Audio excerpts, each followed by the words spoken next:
Good morning, everybody. Debrief of the Ipswich 440 of 2 weeks ago now, 2 weekends ago. A bit late, sorry for that, but we stayed on Monday, Tuesday, and Wednesday. So Monday was preparation for the Tuesday test day, and then Wednesday we had our partner rides. So yeah, we were out there for a week basically, which means we have no real time to do the debrief. Here it is. Okay, first question came in from Mitch, and he's asking, what were the main changes that helped with the big turnaround from the rear of the grid to cracking into the top 10? I think some of it is actually accepting to look at the area where we are weak in terms of driving and setup and try to pinpoint. It's probably easier on a small track because there are 6 corners, so it's easy to dissect and cut which corner and what to do. And I think that's what both drivers did better. Again, we saw Richie popping up on the Super Soft, the last year tire. He's definitely still better. He's got a better feel on that tire. I think we did something at the test day actually, which helped him for feeling. So we'll see if we can transfer that back into racing next year. So no big change, definitely not, I can tell you, because our friends from Triple Eight were performing all weekend long. So it's very difficult to look at the first quali and say, oh, you know, we need to do something, while these guys with a very similar setup are doing very well. So we just kept quiet and calm, and we just went into override and look into this very detailed corner and part of the corner, very detailed, and try to help the driver find the best line, the best way, the best feel. Sometimes it's a little bit of pressure, sometimes it's 5 Newton spring, but definitely very, very little change. So I think, yeah, there's a bit of a how to adapt to that 25 tire. And Sunday proved that we were definitely more in the zone. The other element was the difficulty for us to manage to do 2 lap time, which were needed. So, you know, the back of the grid was not only a performance element in terms of car performance, driver performance, but the execution from the team was not very good. And, you know, I take that personal because we planned to do 2 laps and we couldn't. We missed the second lap, which means we missed some places. Were we in the top 10? Probably not, but we shouldn't have been in the 20. So, yeah, there is a couple of elements there which we need to understand what we need to do in qualifying when we are. Now, this may change in the future because Supercar has understood that the people which are in the second half of the grid now cannot usually do 2 lap and 2 lap. They can do 2 lap, 1 lap, lap time in qualifying 1, or 1 lap, 2 lap. And that's definitely, it's an anti-BOP, balance of performance. It means that the teams which are not the best are even more chance to do a good lap. That doesn't help them moving forward. So I think we are going to change, and it's being talked, at trying to give a bit more time for the first quali so that every single driver of the pit lane is allowed to do what it needs to get into the second quali. The second quali is never going to be 2 stints. It's going to be 1 stint plus a bit. There is not enough tires to do 2 stints, really, 2 proper quali stints. So these are the elements which probably shaped the first race and the fact that we were starting from the back. Thanks, Ludo. Brendan is asking, we saw some quick work in pit lane over the weekend. How do you prepare the crew to deliver under that pressure? It's an important question, and I am a sport person. I love sport. I spent probably half of my life looking at sport, motor racing, NRL. You call it sport.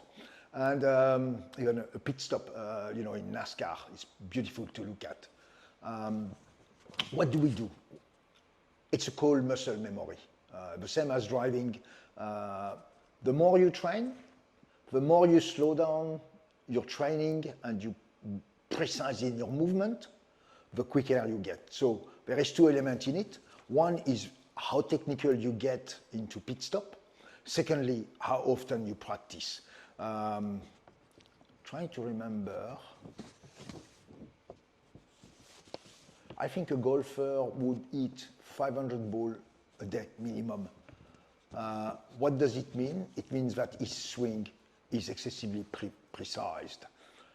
It's probably more difficult for us to change a wheel, but if we do it enough, often, with a good technique, with understanding what we do and how we can get a little better, and slowly do that, what it does transfer is on race day, you know you're going to perform.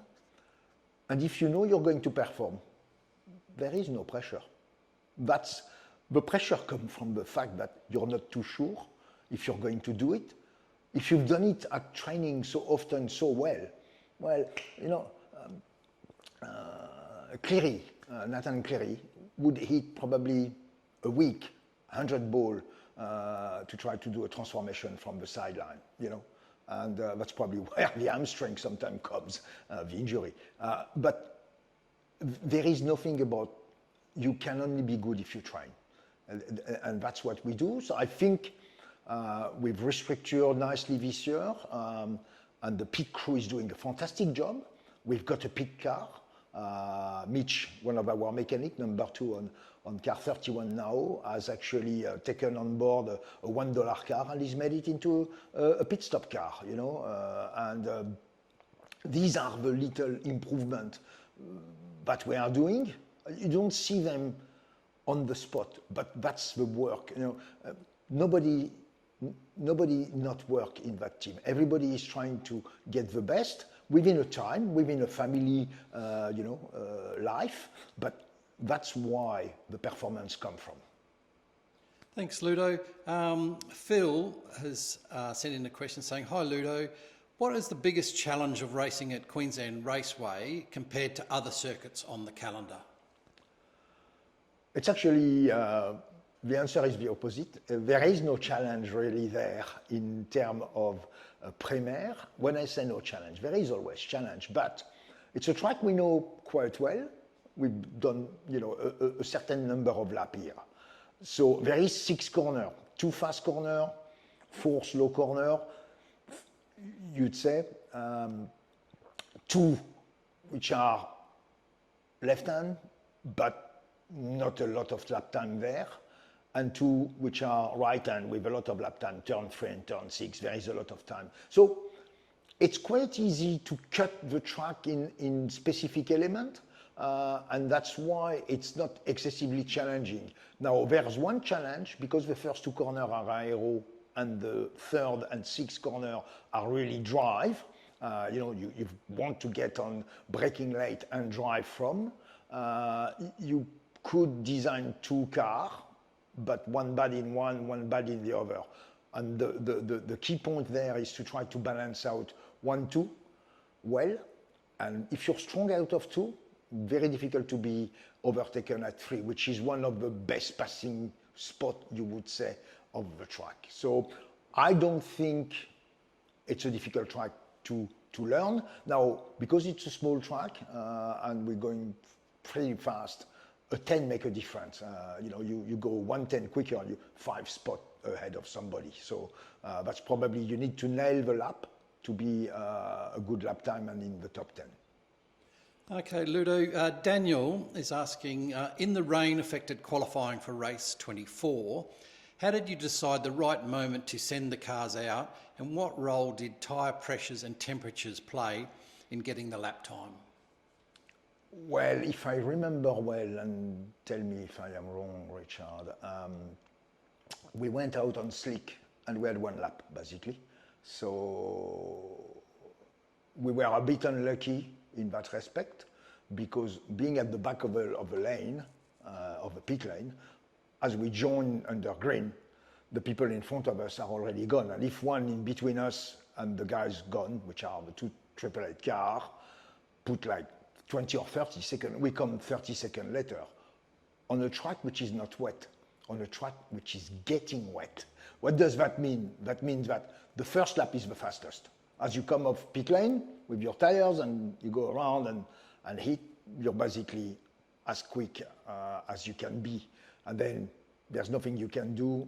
You come, because the track getting wetter, and during these 10 minutes, it's only going to be off and off and off, which we saw many cars going off, basically. So it's not about the tire pressure, it's not about that. It was all about, and that's where we saw Richie, outperform, you would say, himself, or at least our generic normal performance, because he's got that special feel on wets, and wherever it's on a slick tire or on a wet tire, he's going to, find that little grip or confidence that allow him to go a bit faster. So he's P4 or P5 at the time, P4 I think, he's P4, but he's 30 seconds behind Finney, and probably only 310 down, which means if he'd been going out 30 seconds earlier, he would have probably been on pole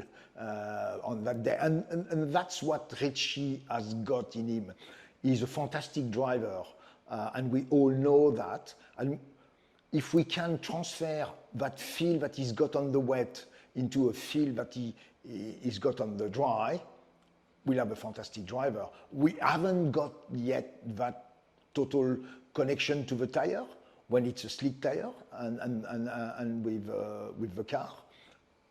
That's what shows. So yes, I wouldn't say there is any performance in the tire we used or the pressure we put. It was all about being that first lap, and you needed to nail it. So to nail the first lap means go fast, stay on track.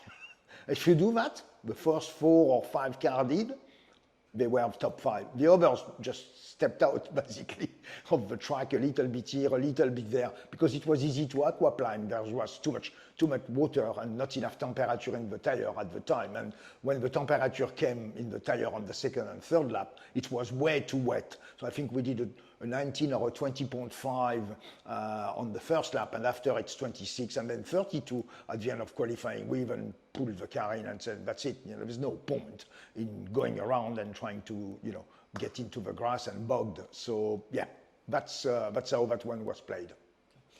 Stephen is asking, in race 24, Jimmy dropped a few places late. Was that mainly down to tyre wear, and how can we improve on that? I think we just pitted a bit early, and there's always going to be, if you pit too early, you're going to pay the price at the end. And some of that is actually, and I've said it earlier on, and I will say it again, not too much, because obviously I don't want to give too many direction for others, but anytime you get overtaken, you lose a second. So pitting early highlights the risk that if somebody which was in front of you pit behind you with fresher tire, if he was in front of you, he was faster somewhere. Now he's behind you and he's faster on fresher tire. So he's going to go around you, but he's not going to go around you free of charge. He's going to take a second of your time. So, and that's what happened. You lose 5 seconds in 5 laps. That's 5 spots. And that's nothing to do with tire wear. It's to do with, I pitted too early. I didn't have the pace of the people in front of me, but every time then now, the people in front of me, and then they bring me to people which, are on fresher tire, but were behind me, but I've lost 5 seconds. So now they are actually a bit better and they are going to go around. Frustration of the driver, everything. It's not an easy thing to stop early these days in the championship if you haven't got the top end, the top 5 speed of the race, basically. Thanks, Ludo. So that's it for questions. Now you're going to finish off discussing with a message we received from Sonia on Saturday night at QR. Yes, I thank Sonia. She's passionate, obviously, and she's asking difficult question. Difficult question because we work extremely hard like everybody in pit lane. No, there's not a single team which is going out there and saying, oh, doesn't matter. We all work hard, we all think as much as we can, and we try, and you've got to trust us on that. And I mean, if you don't, I can't help you, but I promise you, we try the hardest for the driver we've got, and we try a certain path. And at this stage, the path we've chosen, following the start of the year, is to try to keep close to the guys which are winning races week in, week out, Feney or Braun. We know what they do, we know what they use, we know how they do it, we see their data. I know all the drivers are not the same, and some needs a little tweak here and a little tweak there. We allow that flexibility. But we are not prepared at this stage, we are not ready to say we can, it's a bit like a kid walking on his own. If you do it too early, he's going to keep crashing and not want to walk. If you give too much hand, he's going to be reinsured all the time, and when you take your hands off, he's going to crash. So it's a very fine line to say, can you go on your own and do your own setup? We've seen it earlier on this year. We went to Darwin, we were nowhere. Last year on Darwin, we were superstars, or for what Premiair is. So I promise you, we think a lot about it, and we are not trying to frustrate the driver. We are trying together to find the best way forward to learn how to race these cars. And when you've got somebody next to you which is putting 510 on you, and you can see where it is through the corner, the first thing we need to do is be honest with ourselves and say, what did we miss? It wasn't the setup, because obviously we are very close in setup. So what did we miss? What is it that we are not doing right to allow that for happening? Now, if I change the setup every session to try to find gold, it's not going to happen. It's just not going to happen. We haven't got enough tire, we haven't got enough time on track, we haven't got enough test days to basically do that. The last test day we did last week was mainly co-driver. We were making sure that our co-driver are going to do a good work during the Enduro, which are the next two races, the Band and Bathurst. So it's not like we could go out there and use 3 or 4 sets of green tires for Richie to find a new way of driving the car. We don't have that flexibility. It doesn't exist in the championship. So within the constraints of having tires and time to test, we need to work on the element we can. And some of these are not to transform the car into something different. Unfortunately, this is not the time today to do that. We need to stay close, clever, little change, little adaptation for each driver, but as long as our friends at 888 are that fast, we need to understand how they do it before we try to find a different way to do it. And Sonia, thanks for your passionate attitude. I want to thank Richard for replying to you, because it's sometimes difficult when the fans are so, I will say, so passionate, So we enjoy having you on board, so stay with us. I promise you we are trying very hard for both drivers and for all the team. Thank you. And now we are in Enduro mode, so we've trained a lot. We are doing a lot of work in pit stop too. There's a lot of element there. We'll see you in Talent Band, and hopefully we can deliver some good top 10 results. Thank you very much.